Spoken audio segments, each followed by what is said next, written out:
जिंदगी का सबसे खतरनाक कर्ज वो नहीं होता जो बैंक को देना पड़ता है। सबसे खतरनाक कर्ज वो होता है जो धीरे धीरे इंसान की आत्म शांति को खा जाता है। वो कर्ज जो हर महीने पैसे से ज्यादा आपका आत्मविश्वास काटता है। वो कर्ज जो आपकी कमाई नहीं, आपकी आजादी ले लेता है। और सबसे डरावनी बात यह है, ज्यादातर लोग कर्ज में इसलिए नहीं फंसते क्योंकि वो गरीब होते हैं, बल्कि इसलिए फंसते हैं क्योंकि वो अपने ही पैसों की आदतों को नहीं समझते। इसी सच्चाई को गहराई से समझाती है जेरल्ड मुंडिस की लिखी हुई how to get out of debt, stay out of debt and live prosperously की समरी। ये समरी सिर्फ कर्ज चुकाने की स्ट्रैटेजी नहीं देती, ये इंसान के पूरे फाइनेंशियल बिहेवियर को बदलने का रोड मैप देती है। इसका सबसे बड़ा सच ये है, कर्ज पैसों की समस्या नहीं है, ये सोच, आदत और भावनात्मक निर्णयों की समस्या है। लेखक बताते हैं, अक्सर लोग जरूरत के कारण नहीं, भावनाओं के कारण खर्च करते हैं। कभी स्ट्रेस में खरीदारी करते हैं, कभी कंपैरिजन में खर्च करते हैं, कभी इंस्टेंट खुशी के लिए पैसे उड़ाते हैं, और धीरे धीरे यही छोटी छोटी आदतें एक बड़े कर्ज के पहाड़ में बदल जाती हैं। इसीलिए इस जर्नी का पहला कदम है अपने कर्ज का सामना करना, नजरें चुराना बंद करना, सच्चाई से भागना बंद करना, अपने सारे कर्ज लिखना, हर अमाउंट साफ साफ देखना, हर ड्यू डेट समझना। क्योंकि जब तक इंसान सच्चाई को कागज पर नहीं देखता, तब तक उसका दिमाग चेंज मोड में नहीं जाता। अवेयरनेस ही रिकवरी की शुरुआत होती है। लेकिन यहीं एक बहुत इंटरेस्टिंग चीज होती है। जैसे ही इंसान अपने कर्ज की पूरी सच्चाई लिखकर सामने रखता है, उसे पहली बार महसूस होता है समस्या उतनी रहस्यमयी नहीं है जितनी वो उसे समझता था। और उसी मोमेंट एक नया सवाल जन्म लेता है, अगर मुझे अब सब कुछ साफ दिख रहा है, तो मैं रोज रोज अपनी जिंदगी में क्या क्या ऐसा कर रहा हूं जो मुझे फिर उसी जाल में वापस धकेल देता है। यही सवाल इस पूरी जर्नी का अगला दरवाजा खोलता है। जब इंसान अपने सारे कर्ज साफ साफ लिखकर देख लेता है, तो उसे पहली बार समझ में आता है समस्या सिर्फ इतनी नहीं है कि उस पर कितना कर्ज है। असली समस्या यह है कि वो रोज रोज क्या कर रहा है जिससे कर्ज बढ़ता ही जा रहा है। यहीं से शुरू होता है इस पूरी जर्नी का दूसरा और सबसे प्रैक्टिकल चरण। जेरल्ड मुंडिस कहते हैं, कर्ज से बाहर निकलने के लिए सबसे जरूरी चीज पैसा नहीं है, सबसे जरूरी चीज है जागरूकता। क्योंकि जब तक इंसान अपने रोज के खर्चों को सच में नहीं देखता, तब तक वो समझ ही नहीं पाता कि उसका पैसा जाता कहां है। इसीलिए अगला स्टेप है हर खर्च को ट्रैक करना। हर एक रुपया, चाहे वो चाय का हो या शॉपिंग का, हर खर्च लिखो। क्योंकि जब तक पैसा इनविजिबल रहता है, तब तक समस्या भी इनविजिबल रहती है। लेकिन जैसे ही ट्रैकिंग शुरू होती है, एक अजीब सा बदलाव शुरू होता है। अब खर्च करने से पहले दिमाग खुद सवाल पूछने लगता है, क्या ये जरूरी है? क्या ये मेरी प्रायोरिटी है? क्या ये मेरे प्लान में था? और धीरे धीरे इंपल्सिव स्पेंडिंग टूटने लगती है। लेखक कहते हैं, अक्सर लोग कर्ज में इसलिए नहीं फंसते क्योंकि वे कम कमाते हैं, वे कर्ज में इसलिए फंसते हैं क्योंकि वे बिना सोचे खर्च करते हैं। फिर आता है एक और powerful principle, living within means, मतलब अपनी इनकम से कम में जीना सीखना। यह सुनने में सिंपल लगता है, लेकिन यही सबसे बड़ी स्किल होती है। क्योंकि दुनिया हर दिन हमें यही सिखाती है, अपग्रेड करो, बिगर लो, बेटर लो। लेकिन मुंडिस कहते हैं, अगर डिसिप्लिन इनकम से तेज नहीं बढ़ा, तो इनकम बढ़ने का कोई फायदा नहीं होगा। इस स्टेज पर लेखक एक बहुत गहरी इमोशनल सच्चाई बताते हैं। कई बार स्पेंडिंग जरूरत की वजह से नहीं होती, बल्कि इमोशंस की वजह से होती है। स्ट्रेस में शॉपिंग, तुलना में खर्च, खालीपन में खरीदारी। जब तक इंसान इन इमोशनल ट्रिगर्स को पहचानता नहीं, तब तक वो कर्ज से बाहर निकलकर भी फिर उसी जाल में फंस जाएगा। इसीलिए ये जर्नी सिर्फ फाइनेंशियल नहीं, इमोशनल रिकवरी भी है। धीरे धीरे जब ट्रैकिंग डेली हैबिट बन जाती है, जब स्पेंडिंग प्लान फॉलो होने लगता है, तो इंसान के अंदर एक नई क्लैरिटी जन्म लेती है। अब पैसा कंफ्यूजन नहीं देता, डायरेक्शन देता है। अब हर रुपया एक कॉन्शियस डिसीजन बन जाता है। और यहीं पहली बार इंसान को महसूस होता है वो पावरलेस नहीं है, वो अपने पैसों का मालिक बन सकता है। और जैसे ही ये ओनरशिप की फीलिंग आती है, रिकवरी की स्पीड अचानक बढ़ जाती है। लेकिन यहीं एक और सवाल उठता है, अगर मैं अब हर खर्च समझने लगा हूं, तो अगला कदम क्या है जिससे मैं सिर्फ कंट्रोल ही नहीं, वास्तव में अपने कर्ज को कम करना शुरू कर सकूं? मान लीजिए राहुल नाम का एक इंसान है। अच्छी नौकरी है, ठीक ठाक सैलरी है, बाहर से देखने पर जिंदगी बिल्कुल नॉर्मल लगती है। लेकिन अंदर से राहुल हर महीने टूटता जा रहा था, क्योंकि उसकी जिंदगी का सबसे बड़ा सच था कर्ज। उसके पास 3 क्रेडिट कार्ड्स थे, एक पर्सनल लोन था और एक कार ईएमआई भी चल रही थी। हर महीने सैलरी आती और कुछ ही दिनों में गायब हो जाती। वो सोचता था, मैं इतना कमाता हूं, फिर भी मेरी जिंदगी आगे क्यों नहीं बढ़ रही? एक दिन उसने हिम्मत करके अपनी सारी स्टेटमेंट्स निकाल लीं। उसने पहली बार अपने सारे कर्ज एक कागज पर लिखे। टोटल अमाउंट देखकर उसका दिल जोर से धड़कने लगा। लेकिन उसी मोमेंट उसे एक अजीब सी क्लैरिटी महसूस हुई। पहली बार उसे समझ आया, समस्या मिस्टीरियस नहीं है, समस्या मेजरेबल है। और अगर मेजरेबल है तो कंट्रोलेबल भी है। उसने मुंडीज का पहला रूल फॉलो किया, हर खर्च लिखना शुरू कर दिया। पहले दिन ही उसे शॉक लगा। उसे पता चला कि वो हर महीने छोटे छोटे खर्चों में हजारों रुपए खो देता था। Online food, random shopping, unplanned outings, ये सब मिलकर उसकी फाइनेंशियल एनर्जी खा रहे थे। धीरे धीरे उसने एक सिंपल स्पेंडिंग प्लान बनाया।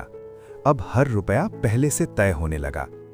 कुछ महीनों में उसे पहली बार महसूस हुआ, वो कर्ज का गुलाम नहीं है, वो धीरे धीरे कंट्रोल वापस पा रहा है। लेकिन असली स्ट्रगल अभी बाकी थी, क्योंकि उसे अब समझ आ रहा था, समस्या सिर्फ पैसे की नहीं थी, समस्या उसकी आदतों की थी। और जब तक आदतें नहीं बदलती, तब तक जिंदगी नहीं बदलती। यही रियलाइजेशन उसकी रिकवरी का टर्निंग पॉइंट बना, और यहीं से शुरू हुई उसकी असली फाइनेंशियल हीलिंग। अब जरा खुद से पूछिए, क्या आपने कभी सच में बैठकर अपने हर खर्च को ईमानदारी से लिखा है, या अभी भी आप अंदाजों में ही अपनी फाइनेंशियल जिंदगी जी रहे हैं? राहुल ने जब अपने सारे खर्च लिखने शुरू किए, तो कुछ ही दिनों में उसकी आंखें सच में खुल गईं। उसे पता चला, उसका कर्ज किसी एक बड़े फैसले से नहीं बना था, वो बना था सैकड़ों छोटे छोटे अनदेखे फैसलों से। एक कॉफी यहां, एक ऑनलाइन ऑर्डर वहां, एक इंपल्सिव शॉपिंग। हर बार उसे लगता था ये तो छोटा खर्च है, लेकिन जब उसने सब जोड़कर देखा तो उसे समझ आया, यही छोटे खर्च मिलकर उसकी पूरी फाइनेंशियल एनर्जी खा रहे थे। एक शाम वो अपने दोस्त अमन से मिला। अमन ने उससे एक सिंपल सवाल पूछा, अगर तुम्हें हर महीने 5,000 रुपए एक्स्ट्रा मिल जाएं, तो तुम्हारी जिंदगी कितनी बदल जाएगी? राहुल ने तुरंत कहा, बहुत बदल जाएगी। अमन मुस्कुराया और बोला, तुम्हें एक्स्ट्रा इनकम की जरूरत नहीं है, तुम्हें एक्स्ट्रा अवेयरनेस की जरूरत है, क्योंकि तुम हर महीने इतना पैसा पहले से खो रहे हो, बस तुम्हें पता नहीं है। यही बात राहुल के दिल में बैठ गई। उसने मंदिस का दूसरा रूल फॉलो किया, लिविंग विद इन मीन्स। उसने तय किया, अब वो अपनी इनकम से कम में जिएगा। उसने कुछ बड़े डिसीजंस लिए, ऑनलाइन शॉपिंग बंद, अनप्लैन्ड आउटिंग्स बंद, क्रेडिट कार्ड यूज बंद। शुरुआत में ये बहुत कठिन लगा। उसे ऐसा लगा जैसे उसकी जिंदगी की फ्रीडम खत्म हो गई हो। लेकिन कुछ हफ्तों बाद एक अजीब बदलाव शुरू हुआ। अब हर महीने के अंत में उसके पास थोड़ा पैसा बचने लगा। पहली बार उसे ये महसूस हुआ, कंट्रोल वापस आ रहा है। वो हेल्पलेस नहीं है, वो धीरे धीरे अपनी फाइनेंशियल लाइफ का स्टीयरिंग पकड़ रहा है। लेकिन उसी दौरान उसने एक और सच महसूस किया। कई बार वो खर्च इसलिए नहीं करता था क्योंकि उसे जरूरत होती थी, वो खर्च करता था क्योंकि वो स्ट्रेस में होता था। कभी ऑफिस का प्रेशर, कभी अकेलापन, कभी दूसरों से तुलना। और यही इमोशनल ट्रिगर्स उसे बार बार कर्ज की तरफ धकेलते थे। तभी उसे समझ आया, ये सिर्फ पैसे की लड़ाई नहीं है, ये खुद पर कंट्रोल की लड़ाई है। और जैसे ही ये रियलाइजेशन आया, उसकी रिकवरी सच में शुरू हो गई। अब जरा खुद से पूछिए, क्या आपके खर्च सच में जरूरत के कारण होते हैं, या अक्सर आपकी भावनाएं ही आपके पैसों का फैसला करती हैं? राहुल धीरे धीरे अपनी स्पेंडिंग हैबिट्स पर कंट्रोल करना सीख रहा था, लेकिन असली परीक्षा अभी बाकी थी, क्योंकि किसी भी आदत को बदलना शुरुआत में आसान लगता है, लेकिन उसे लगातार बनाए रखना सबसे कठिन होता है। एक दिन ऐसा आया जब राहुल का ऑफिस में बहुत स्ट्रेसफुल दिन था। पूरे दिन बॉस का प्रेशर, टारगेट्स का टेंशन और ऊपर से ओवरटाइम। शाम को जब वो घर लौट रहा था तो अचानक उसके अंदर एक पुरानी आदत जाग गई। उसने सोचा, आज इतना स्ट्रेस है, थोड़ा खर्च कर लेने से क्या फर्क पड़ेगा। बस यही एक थॉट उसे फिर उसी पुराने रास्ते की तरफ खींचने लगा। उसने अपना फोन निकाला, ऑनलाइन शॉपिंग ऐप खोली और अचानक उसे एहसास हुआ यही वो मोमेंट है जहां से उसकी सारी पुरानी फाइनेंशियल प्रॉब्लम्स शुरू होती थीं। यही वो इमोशनल ट्रिगर था जो उसे बार बार कर्ज की तरफ धकेलता था। उसी समय उसे मनी लेंडर्स का एक पावरफुल रूल याद आया, 1 डे एट अ टाइम। लेखक कहते हैं, पूरी जिंदगी बदलने की कोशिश मत करो, बस आज के दिन को संभालो। आज कंट्रोल में रहो, बस आज कर्ज मत लो, बस आज इंपल्सिव डिसीजन मत लो। राहुल ने उसी मोमेंट एक डिसीजन लिया। उसने ऐप बंद कर दी और खुद से कहा, मैं पूरी जिंदगी नहीं बदल रहा, मैं सिर्फ आज का दिन संभाल रहा हूं। ये छोटा सा डिसीजन उसके लिए बहुत बड़ा टर्निंग पॉइंट बन गया, क्योंकि उसे समझ आ गया रिकवरी कोई एक बड़ा हीरोइक एक्ट नहीं है, ये रोज रोज के छोटे डिसिप्लिन डिसीजंस का परिणाम है। अगले कुछ महीनों में उसने यही रूल फॉलो किया। हर बार जब टेम्पटेशन आता वो खुद से यही कहता, बस आज कंट्रोल में रहना है। धीरे धीरे ये डेली डिसिप्लिन उसकी आइडेंटिटी बन गया। अब उसे कंट्रोल करने के लिए एक्स्ट्रा एफर्ट नहीं लगाना पड़ता था, कंट्रोल उसकी हैबिट बन चुका था। और यही वो स्टेज थी जहां राहुल को पहली बार महसूस हुआ वो सिर्फ कर्ज नहीं चुका रहा, वो खुद को बदल रहा है। अब जरा खुद से पूछिए, क्या आप अपनी पूरी जिंदगी बदलने के दबाव में जीते हैं या आज का एक सही फैसला लेने की ताकत रखते हैं? धीरे धीरे कई महीने बीत गए। राहुल अब पहले जैसा नहीं था। वो इंपल्सिव खर्च करने वाला इंसान नहीं रहा था, वो प्लान बनाकर चलने वाला इंसान बन चुका था। लेकिन असली परीक्षा तब आई जब जिंदगी ने अचानक एक झटका दिया। एक रात उसके पिताजी की तबीयत अचानक खराब हो गई। हॉस्पिटल ले जाना पड़ा, टेस्ट्स हुए, मेडिसिन शुरू हुई, बिल तेजी से बढ़ने लगे। पुराना राहुल होता तो तुरंत क्रेडिट कार्ड निकाल लेता और फिर वही पुराना साइकिल शुरू हो जाता। लेकिन इस बार कुछ अलग हुआ। राहुल ने अपनी ड्रॉअर खोली और वहां रखा अपना इमरजेंसी फंड देखा। वो बहुत बड़ा अमाउंट नहीं था, लेकिन इतना जरूर था कि इमीडिएट खर्च संभाला जा सके। उस मोमेंट राहुल ने एक गहरी सांस ली। पहली बार जिंदगी में उसे डर के बजाय स्टेबिलिटी महसूस हुई। उसे समझ आया, इमरजेंसी फंड सिर्फ पैसा नहीं है, ये मानसिक शांति है, ये कॉन्फिडेंस है, ये वो शील्ड है जो आपको फिर से कर्ज में गिरने से बचाती है। हॉस्पिटल के बिल चुकाने के बाद भी राहुल को गिल्ट नहीं हुआ, क्योंकि उसने बोरोइंग नहीं की थी। उसने फ्यूचर को गिरवी नहीं रखा था। उसने सिस्टम बनाया था और सिस्टम ने उसे बचा लिया। उसी रात वो देर तक जागता रहा और सोचता रहा, अगर मैंने ये फंड नहीं बनाया होता तो आज मैं फिर से उसी जाल में फंस गया होता। तभी उसे समझ आया, फाइनेंशियल रिकवरी का असली मतलब सिर्फ कर्ज खत्म करना नहीं है, ऐसा सिस्टम बनाना है जो आपको वापस गिरने से रोके। यही वो स्टेज थी जहां राहुल ने खुद को अलग नजर से देखना शुरू किया। अब वो रिएक्टिव नहीं था, वो प्रिपेयर्ड था। अब वो डर के साथ नहीं जीता था, वो प्लानिंग के साथ जीता था। और धीरे धीरे उसके अंदर एक नया कॉन्फिडेंस जन्म लेने लगा। अब जरा खुद से पूछिए, अगर कल अचानक कोई इमरजेंसी आ जाए तो क्या आपके पास ऐसा सिस्टम है जो आपको दोबारा कर्ज में गिरने से बचा सके? समय बीतता गया और राहुल की जिंदगी धीरे धीरे स्थिर होने लगी।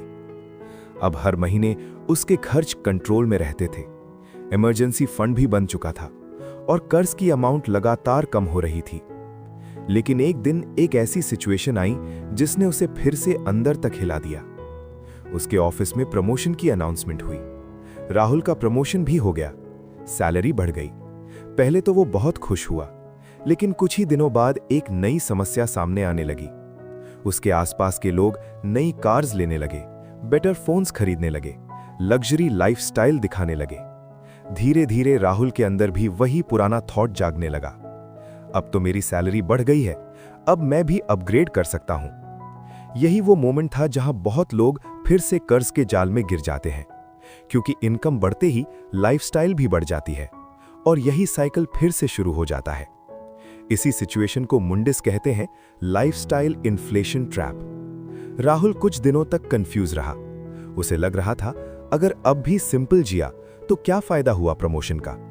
लेकिन एक शाम उसने बैठकर अपनी पूरी जर्नी याद की। उसे याद आया कितना स्ट्रेस था पहले, कितनी एंजाइटी थी हर महीने, कैसा डर था फ्यूचर को लेकर। और फिर उसने खुद से एक सिंपल सवाल पूछा, क्या मैं थोड़ी सी टेम्पररी खुशी के लिए फिर से अपनी आज़ादी खोना चाहता हूं? उसका जवाब तुरंत मिल गया, नहीं। उसने कॉन्शियस डिसीजन लिया। उसने लाइफस्टाइल अपग्रेड नहीं किया, उसने सेविंग अपग्रेड की। उसने लग्जरी नहीं बढ़ाई, उसने इन्वेस्टमेंट्स बढ़ाए। और कुछ महीनों बाद उसे गहरा बदलाव महसूस हुआ। अब उसके पास सिर्फ एक्स्ट्रा इनकम नहीं थी, उसके पास एक्स्ट्रा कॉन्फिडेंस था।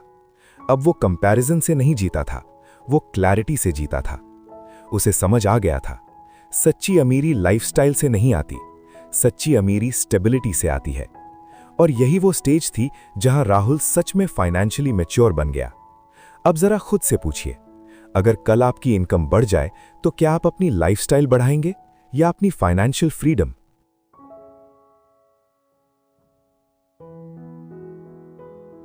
समय के साथ राहुल की जिंदगी में एक ऐसा बदलाव आया जिसे उसने पहले कभी महसूस नहीं किया था। अब उसके महीने की शुरुआत डर से नहीं, एक शांत कॉन्फिडेंस से होती थी। सैलरी आती और इस बार गायब नहीं होती थी, क्योंकि अब हर रुपया पहले से तय दिशा में जाता था। धीरे धीरे उसका आखिरी कर्ज भी खत्म हो गया।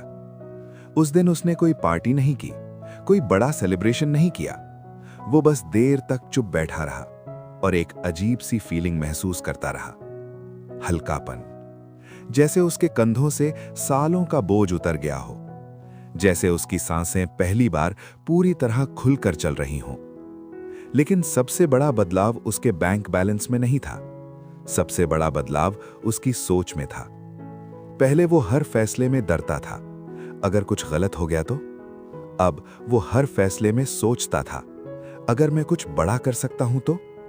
यही फाइनेंशियल फ्रीडम का असली मीनिंग है। ये सिर्फ कर्ज खत्म होने का नाम नहीं है, ये डर खत्म होने का नाम है। धीरे धीरे राहुल ने वेल्थ बिल्ड करना शुरू किया। उसने इन्वेस्टमेंट्स शुरू किए, सेविंग ऑटोमेटिक कर दी, फ्यूचर प्लानिंग शुरू कर दी। और कुछ साल बाद उसे एक और पावरफुल रियलाइजेशन हुआ। पहले वो पैसा कमाने के लिए काम करता था, अब पैसा उसके लिए काम करने लगा था। अब उसकी इनकम का एक हिस्सा बिना उसके एफर्ट के ग्रो होने लगा। यही वो स्टेज होती है जहां जिंदगी सर्वाइवल से निकलकर क्रिएशन मोड में प्रवेश करती है। अब उसका फोकस बिल्स पर नहीं था, उसका फोकस ड्रीम्स पर था। और धीरे धीरे उसने समझ लिया, प्रॉस्पेरिटी का मतलब सिर्फ पैसा नहीं होता। प्रॉस्पेरिटी का मतलब है मन की शांति, निर्णय लेने की आजादी, भविष्य को लेकर कॉन्फिडेंस। और यही वो मोमेंट था जब राहुल ने महसूस किया, उसने सिर्फ कर्ज नहीं चुकाया, उसने अपनी पूरी जिंदगी की डायरेक्शन बदल दी। अब जरा खुद से पूछिए, अगर आज आपके सारे कर्ज खत्म हो जाएं, तो क्या आप सच में जानते हैं कि आप अपनी जिंदगी को किस दिशा में ले जाना चाहेंगे? कुछ साल गुजर गए और राहुल की जिंदगी अब पूरी तरह बदल चुकी थी। अब वो इंसान नहीं था जो हर महीने बिलों से डरता था। अब वो इंसान था जो अपने फैसलों से भविष्य बनाता था। लेकिन उसकी जर्नी का सबसे खूबसूरत बदलाव अभी बाकी था। एक दिन उसका एक पुराना दोस्त उससे मिलने आया। उस दोस्त की हालत वही थी जो कभी राहुल की हुआ करती थी। कई क्रेडिट कार्ड्स, मल्टीपल लोन्स, हर महीने का तनाव और आंखों में वही बेचैनी। दोस्त ने राहुल से एक सवाल पूछा, तू इतना शांत कैसे रहता है? तुझे पैसों की टेंशन क्यों नहीं होती? राहुल कुछ देर चुप रहा और फिर मुस्कुराया। उसने कहा, पहले मैं भी सोचता था कि पैसा कमाने से जिंदगी आसान हो जाएगी, लेकिन सच ये है, जिंदगी तब आसान होती है जब इंसान पैसे को समझना सीख जाता है। उसने अपने दोस्त को पूरी कहानी बताई, कैसे उसने अपने कर्ज लिखे, कैसे उसने ट्रैकिंग शुरू की, कैसे उसने डिसिप्लिन बनाया और कैसे उसने धीरे धीरे अपनी आदतें बदली। उसका दोस्त ये सब सुनकर हैरान था, क्योंकि उसे पहली बार समझ आया फाइनेंशियल रिकवरी कोई मैजिक नहीं है, ये एक प्रोसेस है। और सबसे बड़ी बात, ये प्रोसेस किसी के लिए भी पॉसिबल है। राहुल ने अपने दोस्त से आखिरी बात कही, सबसे बड़ी गलती जो मैंने की थी वो ये थी कि मैं सोचता था समस्या पैसे की है, लेकिन असली समस्या मेरी सोच थी, और जैसे ही मेरी सोच बदली सब कुछ बदल गया। उस दिन राहुल ने महसूस किया उसकी सबसे बड़ी जीत बैंक बैलेंस नहीं थी, उसकी सबसे बड़ी जीत ये थी कि अब वो दूसरों की मदद कर सकता था। अब पैसा सिर्फ उसकी जरूरत नहीं था, अब पैसा उसका टूल बन चुका था। एक टूल जिससे वो सिक्योरिटी बना सकता था, सपने पूरे कर सकता था और दूसरों के जीवन में फर्क ला सकता था। यही मनी मेकओवर की हाईएस्ट स्टेज है, जब पैसा स्ट्रेस नहीं देता बल्कि पर्पस देता है। और यही इंसान सच में समझता है सच्ची अमीरी पैसा होना नहीं है, सच्ची अमीरी वो फ्रीडम है जिससे आप अपनी जिंदगी और दूसरों की जिंदगी बेहतर बना सकें। अब जरा खुद से पूछिए, अगर आज आपको पूरी फाइनेंशियल फ्रीडम मिल जाए तो क्या आप सिर्फ अपने लिए जिएंगे या किसी और की जिंदगी बदलने की ताकत भी बनेंगे? धीरे धीरे जब राहुल अपनी पूरी जर्नी को पीछे मुड़कर देखने लगा तो उसे एक बहुत गहरी बात समझ में आई। उसने सिर्फ कर्ज नहीं चुकाया था, उसने अपनी पूरी पहचान बदल दी थी। पहले वो इंसान था जो हर महीने डर के साथ जीता था, अब वो इंसान था जो हर फैसले में कॉन्फिडेंस महसूस करता था। पहले वो परिस्थितियों के पीछे भागता था, अब परिस्थितियां उसके फैसलों के पीछे चलती थीं। और यही इस पूरी जर्नी का सबसे पावरफुल लेसन है। जेरल्ड मुंडिस की फिलॉसफी कहती है, कर्ज से बाहर निकलना फाइनेंशियल प्रोसेस नहीं है, ये एक कैरेक्टर ट्रांसफॉर्मेशन है। क्योंकि जब इंसान अपने खर्च पर कंट्रोल करना सीखता है, जब वो डिसिप्लिन के साथ जीना सीखता है, जब वो शॉर्ट टर्म सुख छोड़कर लॉन्ग टर्म फ्रीडम चुनता है, तब वो सिर्फ पैसों में नहीं, जीवन के हर क्षेत्र में मजबूत हो जाता है। धीरे धीरे राहुल को समझ आया, उसकी सबसे बड़ी समस्या इनकम नहीं थी, उसकी सबसे बड़ी समस्या अवेयरनेस की कमी थी। जैसे ही उसने अपने पैसों को देखना शुरू किया, समझना शुरू किया, कंट्रोल करना शुरू किया, वैसे ही उसकी पूरी जिंदगी बदलने लगी। और यही इस समरी का अंतिम संदेश है। फाइनेंशियल फ्रीडम किसी लकी ब्रेक से नहीं मिलती, ये छोटे छोटे डिसिप्लिन डिसीजंस का परिणाम होती है। हर दिन लिया गया एक सही फैसला धीरे धीरे एक नई जिंदगी बना देता है। दोस्तों, अगर आपको यह जर्नी मीनिंगफुल लगी हो तो इस वीडियो को लाइक जरूर करें ताकि यह मैसेज ज्यादा लोगों तक पहुंच सके।